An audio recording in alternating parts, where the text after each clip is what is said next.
Hello everyone, I am Dr. Navjot Simi, 2018 batch IPS officer. I am presently posted as ASP cum SDPO in Dehri subdivision of Rohtas district in Bihar. Welcome to Officers on Duty. I am here to share my journey from being an aspirant to an IPS officer. मेरा जन्म गुरदासपुर के एक छोटे से गांव में हुआ। मेरे जो पिताजी हैं वो बैंक में एम्प्लॉय थे और मेरी जो मदर हैं वो होम मेकर हैं। मेरे 2 भाई बहन हैं, मैं सबसे बड़ी हूँ और मेरी जो बहन है वो छोटी हैं और मेरे ब्रदर सबसे छोटे हैं। तो मेरी जो बेसिक स्कूलिंग है वो गांव के एक छोटे से स्कूल में ही हुई जो कि पंजाबी मीडियम स्कूल था। मैं बात कर रही हूँ काफ़ी साल पहले की, जब जो गांव को जाने वाली सड़क होती थी वो भी कच्ची होती थी और सिर्फ एक ही बस होती थी जो कि गांव से शहर लेकर जाती थी। तो उस समय में मेरे जो मम्मी पापा हैं और जो मेरी फैमिली है, हम लोग एक जॉइंट फैमिली में रहते थे। जैसे कि वहाँ पर पंजाबी मीडियम स्कूल था और जो सारी हमारी स्टडी थी वो भी पंजाबी में थी और आगे कोई पढ़ने के लिए अच्छा स्कूल नहीं था। तो मेरे मम्मी पापा ने सोचा कि क्यों ना हम सिटी शिफ्ट हो जाते हैं ताकि बच्चों को अच्छी एजुकेशन मिल सके। तो मैं ये कहूँगी कि मेरे मम्मी पापा ने कभी भी ये डिस्क्रिमिनेट नहीं किया है लड़की और लड़के के बीच में। जो उन्होंने एजुकेशन अपॉर्चुनिटीज़ हैं हम तीनों को इक्वली ही उन्होंने दी हैं। तो हम लोग 6th क्लास में शिफ्ट हो गए थे सिटी में, गुरदासपुर सिटी में। तो मेरी बाकी की स्कूलिंग 6 to 12 वहीं से हुई। तो मेरा जो बोर्ड था वो पंजाब स्कूल एजुकेशन बोर्ड था। 6 to 10th मेरा जो स्कूलिंग है वो सनराइज़ पब्लिक हाई स्कूल से हुई और उसके बाद 11th और 12th क्लास में मैंने जो गवर्नमेंट कॉलेज होता है वहाँ पे वो ज्वाइन किया था। मैंने मेडिकल स्ट्रीम लिया था क्योंकि मैं बचपन से ही डॉक्टर बनना चाहती थी। 12th क्लास तक मैंने गवर्नमेंट कॉलेज गुरदासपुर से अपनी एजुकेशन कंप्लीट की। उसके बाद फिर मैंने डेंटिस्ट्री ज्वाइन की थ्रू पीएमटी। उस समय पीएमटी हुआ करता था, आजकल की नीट का एग्ज़ाम होता है। तो मैंने बीडीएस मुझे मिला था। उसके बाद बीडीएस किया लुधियाना से, Baba Jaswant Singh dental college hospital and research institute से। जबकि मैं एक बहुत ही छोटे गांव से आती हूँ तो मेरा कोई इस तरह से एक्सपोजर नहीं था। जब मैं लुधियाना गई तो मैं पहली बार ही आई थिंक किसी बड़ी सिटी में गुरदासपुर के बाहर निकली थी। मैं वैसे भी एक थोड़ा रिजर्व्ड काइंड की पर्सन हूँ और जैसे जैसे थोड़ा जैसे मान लीजिए अब मैं कॉलेज के 3rd या फाइनल ईयर में आ गई तो थोड़ा धीरे धीरे अपना खुद में इम्प्रूवमेंट करने की मैंने कोशिश की कि पहले मैं किसी से ज़्यादा बात भी नहीं कर पाती थी। तो एक अच्छा मौका भी था कि जबकि पूरे पंजाब से और कुछ इवन फॉरेन से भी एनआरआई स्टूडेंट्स भी होते हैं जो वहाँ पे पढ़ते हैं। तो मुझे लगा कि I must improve upon my self अगर मैं कुछ और आगे बनना चाहती हूँ। तो अब मेरा कॉलेज कंप्लीट हो गया वहाँ से। उसके बाद जैसे कि बाकी जो मेरे बैचमेट्स हैं, मेरे दोस्त हैं, वो सब भी उन सब ने भी एमडीएस का तैयारी करना शुरू कर दिया। तो मैंने भी एमडीएस का तैयारी शुरू किया। यूपीएससी का ख्याल उतना ज़्यादा नहीं था पहले। इसकी शुरुआत बेसिकली तब से हुई जब हम लोग सिटी शिफ्ट हुए थे। तो मेरे कुछ कज़न्स थे जो हमारे साथ हमारे घर में शिफ्ट हुए थे क्योंकि मेरे पापा चाहते थे कि जबकि उतनी एजुकेशनल अपॉर्चुनिटीज़ नहीं मिल पाती हैं छोटे इलाकों में, तो पापा ने उनको भी अपने साथ रख लिया था और उनको हमेशा मोटिवेट करते रहते थे कि आप भी यूपीएससी की तैयारी करिए, आईएएस ऑफिसर बनिए, आईपीएस ऑफिसर बनिए। तो मैंने कहीं ना कहीं तब से सुना हुआ था कि यूपीएससी कुछ होता है, बट उतना कभी फिर ध्यान नहीं दिया और ना ही सोचा कि मैं ऐसा कुछ करूँगी बाद में। फिर मेरा कॉलेज भी हुआ, मैंने एमडीएस का एग्ज़ाम भी दिया, एग्ज़ाम भी क्लियर हो गया। प्राइवेट कॉलेज में एमडीएस 3 साल का होता है और उसमें काफ़ी खर्चा भी होता है। तो मतलब घर में फाइनेंशियली उतने स्ट्रांग नहीं थे कि हम अफोर्ड कर पाते कि 3 साल का एमडीएस का मैं कोर्स कर पाऊँ। तो फिर मुझे भी ऐसा लगा कि क्यों ना मैं किसी कॉम्पिटिटिव एग्ज़ाम की ही तैयारी करती हूँ और मेरा उस टाइम से ही थोड़ा इंक्लिनेशन ज़्यादा बढ़ गया यूपीएससी में। और जब मैं BDS भी कर रही थी कॉलेज में, तो मेरी एक बहुत अच्छी फ्रेंड हैं, उनकी सिस्टर भी प्रेपरेशन कर रही थी तब UPSC की।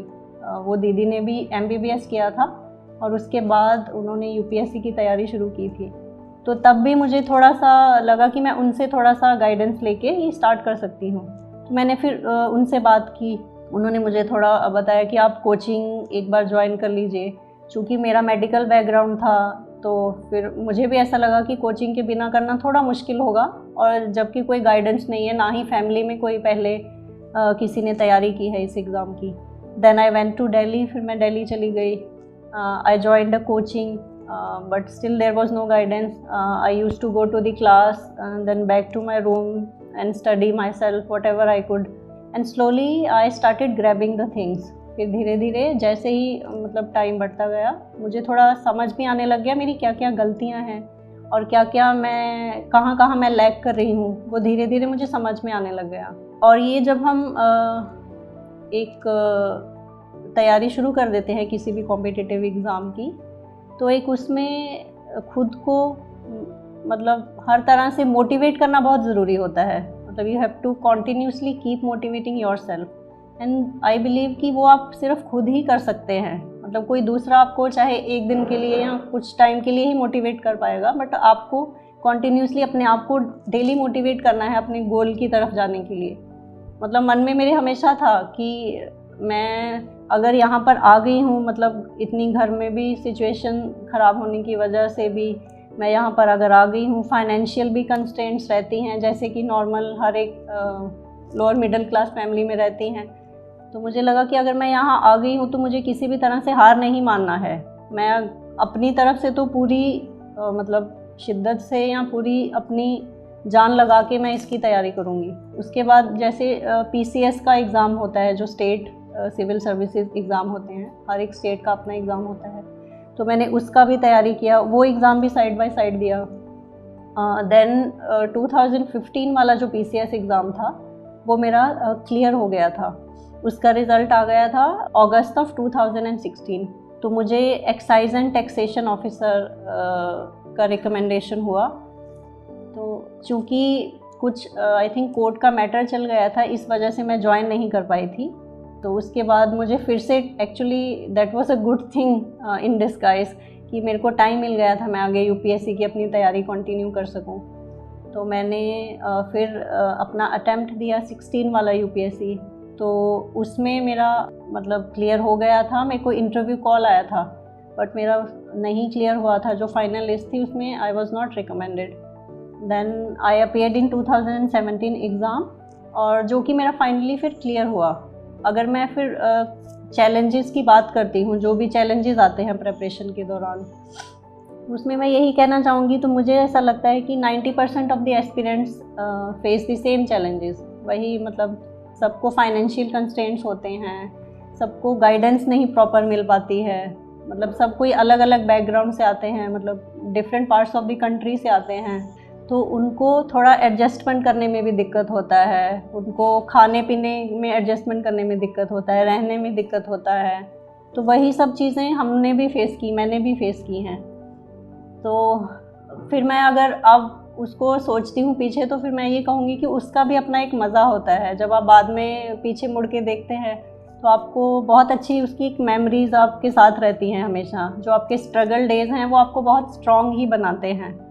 तो और मैं ये एक और बात यहाँ कहना चाहूँगी कि लड़कियों के लिए खासकर थोड़े से ज़्यादा मुश्किल इस बात की वजह से भी आती है कि उनके ऊपर थोड़ा शादी को लेकर भी प्रेशर रहता है।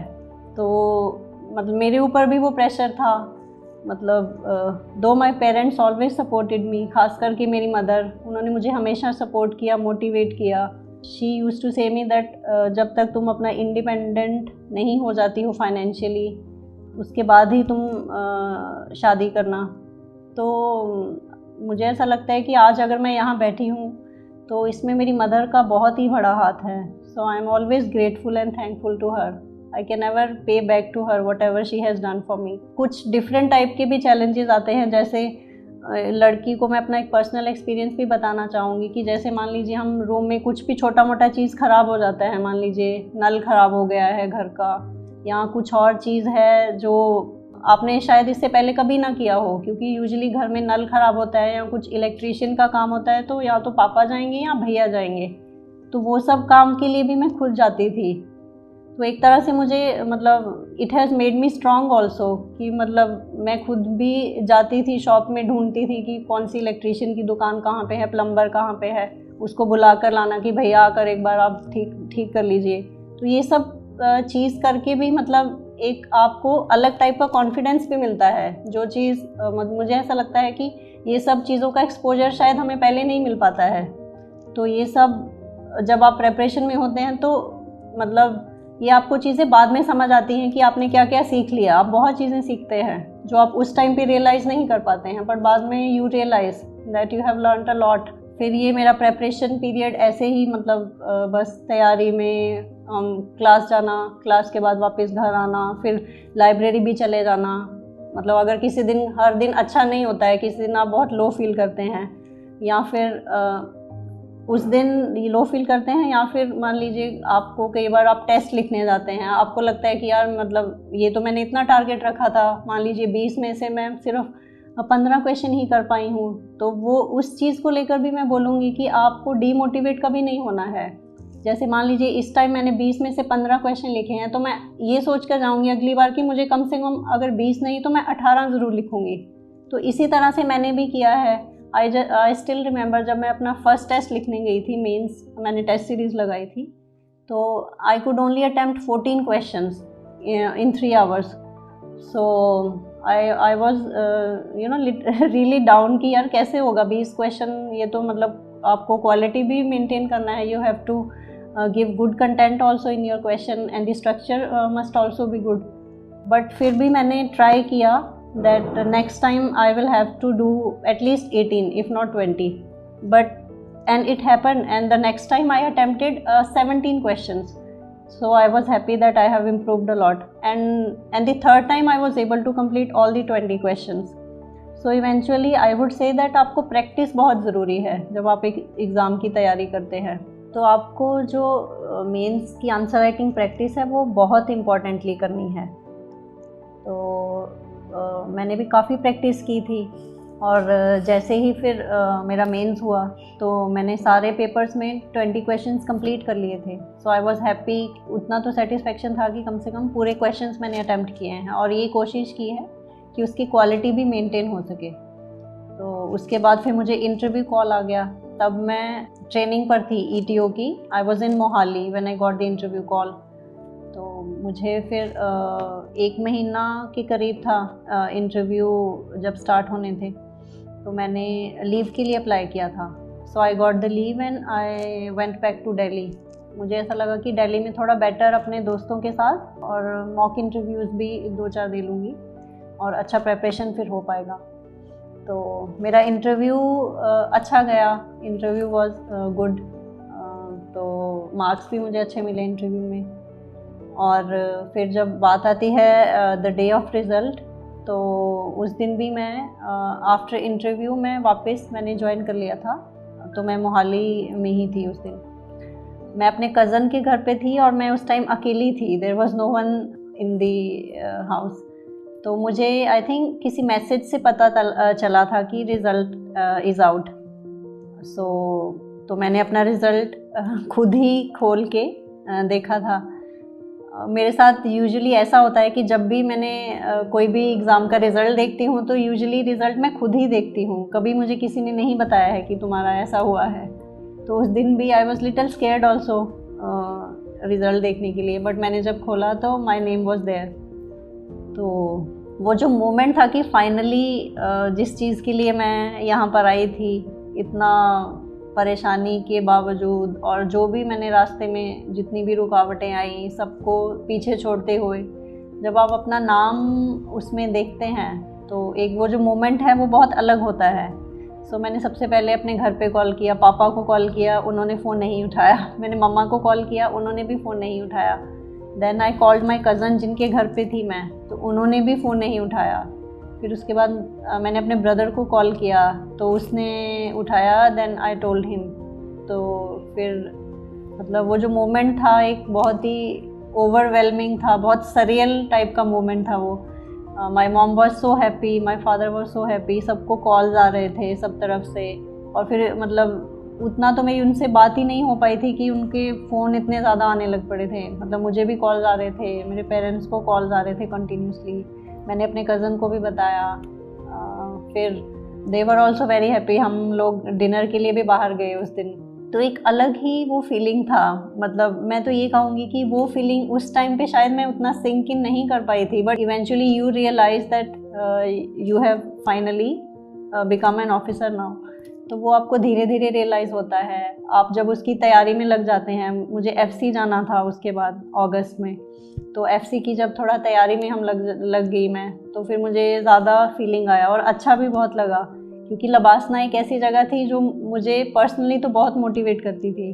तो जब फाइनली एफसी का कॉल भी आ गया, और मतलब आई वॉज प्रेइंग ऑल्सो कि मुझे एफसी जो मेरा होगा वो लबासना में हो, बिकॉज आई थिंक एफसी 3 जगह पे होता है। नागपुर में होता है, हैदराबाद में होता है, और यहाँ पे मसूरी में होता है। तो आई वॉज रियली प्रेइंग कि मुझे लबासना में करने का मौका मिले एफसी। सो भगवान ने मेरी सुन ली, मुझे लबासना ही मिला। So this is the journey that I have travelled so far. तो मैं यही बोलना चाहूँगी आप सबको कि अगर आपने ये स्ट्रीम चुन लिया है, no matter what your background is, no matter where you come from, no matter whether you have money or not, इन सब चीज़ों से उतना फ़र्क नहीं पड़ता है if you are dedicated enough to reach your target। मैं यही बोलूँगी कि आजकल मुझे काफ़ी सारे क्वेरीज आते हैं कि मैम हम या तो प्रेपरेशन लेट शुरू कर रहे हैं, हम 25 या 26 ईयर्स के हो गए हैं, हमारे ऊपर मतलब हमें घर वालों ने सिर्फ 2 या 3 साल ही टाइम दिया है। खास करके लड़कियां मुझसे ये सवाल पूछती हैं कि मैम मेरे पास सिर्फ 2 या 3 साल ही हैं प्रिपरेशन के लिए, या फिर मैम हम मेडिकल बैकग्राउंड से हैं, या हमारा आर्ट्स बैकग्राउंड नहीं है ना मैम, हम अभी अपना ऑप्शनल चूज़ करने में हमें दिक्कत हो रहा है। तो ये सब चीज़ें को एक साइड में रखकर आप अगर कुछ मतलब यहाँ आ गए हैं, या आपने डिसाइड कर लिया है कि आप इस एग्ज़ाम की तैयारी करेंगे, तो आप एकदम बिंदास होकर इसकी तैयारी करिए। और जहाँ तक एज की भी बात आती है, तो मैंने भी अपना प्रेपरेशन थोड़ा लेट ही स्टार्ट किया था, क्योंकि मेरा पहले कोई उतना प्लान नहीं था यूपीएससी करने का।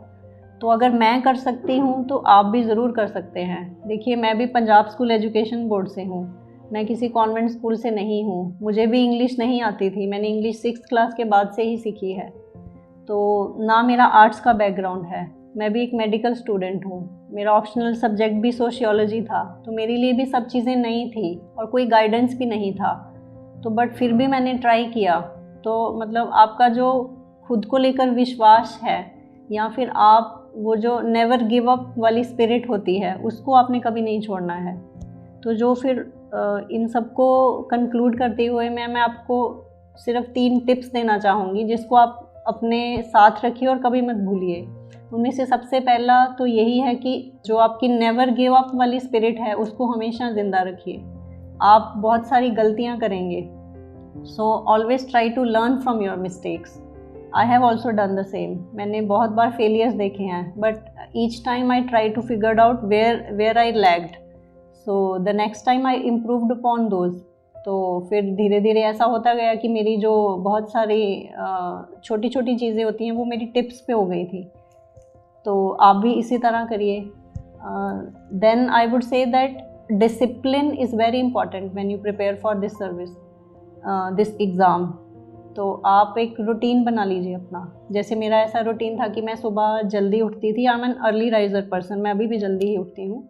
तो मेरा यूजुअली पढ़ाई सुबह सारा कुछ करके बाय 7 AM मैं अपना पढ़ाई स्टार्ट कर देती थी। I use to get up at 5 उस टाइम पे। तो अपना थोड़ा जो भी वर्कआउट रनिंग वगैरह करके उसके बाद मैं खाना खा के और मैं 7 तक पढ़ने बैठ जाती थी। तो मेरा एक छोटे में टारगेट सेट कर लेती थी, जैसे इस हफ्ते का मतलब ये वाला मैं सब्जेक्ट पढ़ूंगी और साथ में इतने घंटे मैं ये पढ़ूंगी, इतने घंटे मैं करंट अफेयर्स पढ़ूंगी, इतने घंटे मैं स्टैटिक पढ़ूंगी। तो उसी हिसाब से आप भी अपना टाइम टेबल बना लीजिए और थोड़े रियलिस्टिक टारगेट्स बनाइए।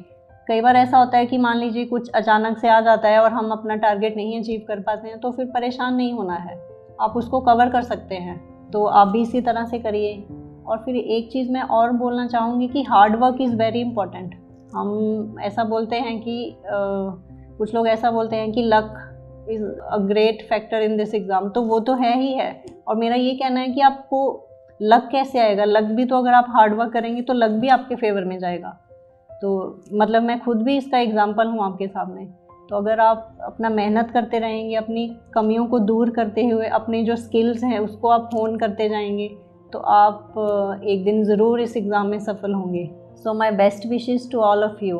आप सभी अपना मन लगाकर पढ़ाई करिए, और अगर आपको कोई भी इशू रहता है तो आप मुझसे या किसी से भी संपर्क कर सकते हैं, आप अपने डाउट्स क्लियर कर सकते हैं।